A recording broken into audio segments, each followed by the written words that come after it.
And joining us now is Rodney Hampton, former New York Giants running back, Super Bowl champion, as evidenced by your right hand there, Rodney. Yeah. Thanks for the time. Thanks for coming. Appreciate it. Thanks for having me. You played 7 years in the NFL.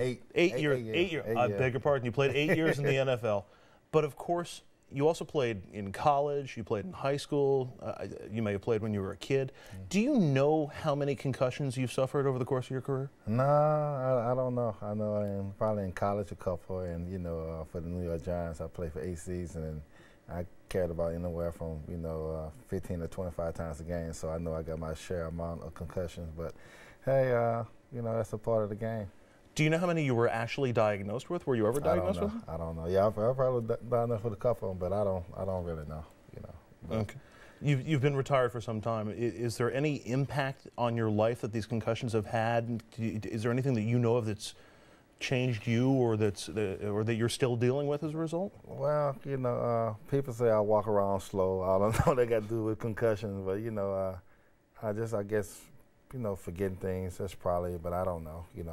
The doctor's looking into it and all this stuff, and I think they're trying to make the game safer.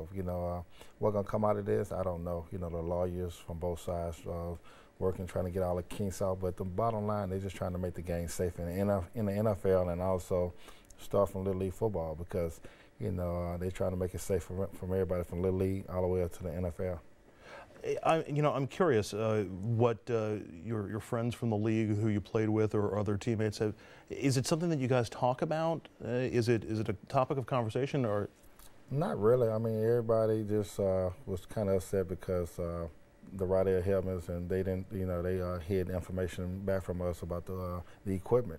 And that's the bottom line. I don't think too much is going to come out of this, but if they're going to make the game safer and going to wear the young kids and Little League football, middle school and high school, they'll be aware of the equipment and everything. That make everybody feel good about it. When you hear the stories of the junior Seaus or the other players who have, come to tragic consequences as a result of concussions, or at least had their lives seriously impacted by the concussions, it's got to twist you up a little bit inside. I'm wondering, does that make you worry about yourself or your future? Do you have any in the middle of the night, any questions about something like that keeps you up? Yeah, you do. A lot of guys talk about that. It's like, well, why would they hide this information from us? Teammate Dave Durson took his life. Like I said, I don't know if it comes from concussions, and then say, what the thing happened. It's a sad thing, and my heart go out to his family. But like I said, they're looking into it right now, and hopefully find out the solution. This lawsuit that you've joined to get with the NFL to get some more information. Why sign up for that? A lot of players haven't. Why did you decide to get involved? Why sign up for what? The lawsuit. Why join the lawsuit? Just so like we say, there's a lot of things with the right ear helmets that they held back information from us, and we think we're going to get behind 100% and find out what's really going on. And if they did, the lawyer's going to work out something. Make this game safer, and not just me. It's a lot of guys way before me that's in bad shape. I did a signing with Earl Campbell probably about a month ago, and he's on a walker. So it's just not me. I had my share of kinks and everything, but just the guys before me. I played 10, 15 years before me. I think our equipment was a little bit more safer than what they had. Yeah, I mean, we've seen it over the years and you see improvements in the equipment and stuff like that. I'm sure the players who came before you probably had this impact a lot more, and I'm sure you're also concerned about players coming after you. I know, but that's the goal, to make it more safer for the future. And I think with the NFL and they working towards that to make it a safer game, because it's a great game. Everybody loves playing football, and they already start. You can't hit the quarterback now, so it's already safe that way. People calling it touch football, but I feel they're gonna get it right. I don't think most people call it touch football. that looks difficult. Yeah. But talking about changes like that rule on the quarterback, what kind of changes would you like to see? Either on the field or on the equipment? Do you just want to see them take whatever steps they think is in the best interest? Well, whatever is in the best interest. You don't want nobody to be paralyzed and get hurt, but football is a rough game. It can be a light hit that a person can fall the wrong way and be paralyzed, So just wanted to get the equipment right, and then make the game fun, and What do you think? Maybe tougher rules for hitting with the head or hitting to the head or something like that? That's the thing. I mean, they do a good job. Anytime you put your head down yeah. and try to hit somebody, they throw a 15-yard penalty, and then also they fine the guys.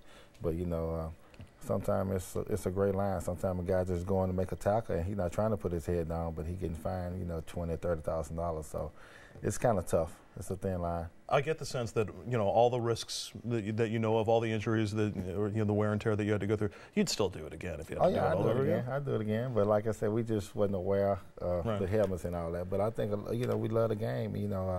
I got to tell my son he liked playing basketball. I'm trying to get him in golf myself. But it's a game. Non-contact game. No contact. But I had no regrets. I love playing football. I made a good living from playing football with the New York Giants. I played with a great organization, so I had no regrets. Speaking of your son, if he had an interest in playing football, or for that matter, the kids who go to your camp, and we'll get to that in a second, any concerns about them if they wanted to make a life in football? Would you be okay with them playing football professionally? I'd be okay with it because right now they're doing something to make it better. They're looking into the equipment, the helmets, and all the things to make it a safer game. So, and like I say, it will be a better game and be more safer.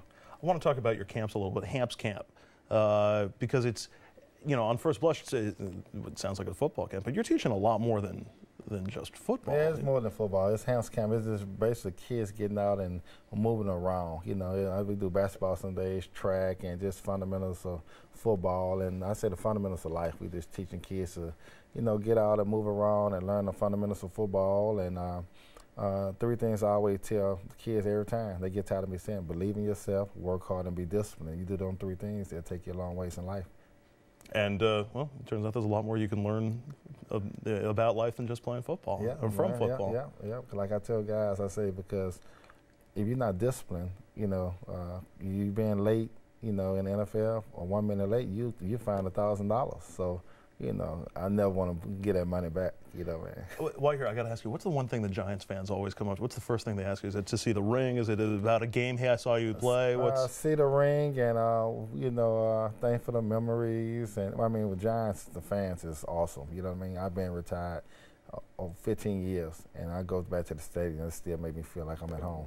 So, when I lived in Houston, and the fans, you got to be going to the third round in the playoff for people to come out to fill up the stands. And my rookie year with the Giants preseason, we came out and the stands was filled up. And they said, "What's up?" They said, "What's wrong with you? You nervous? You played at Georgia, you had 82,000."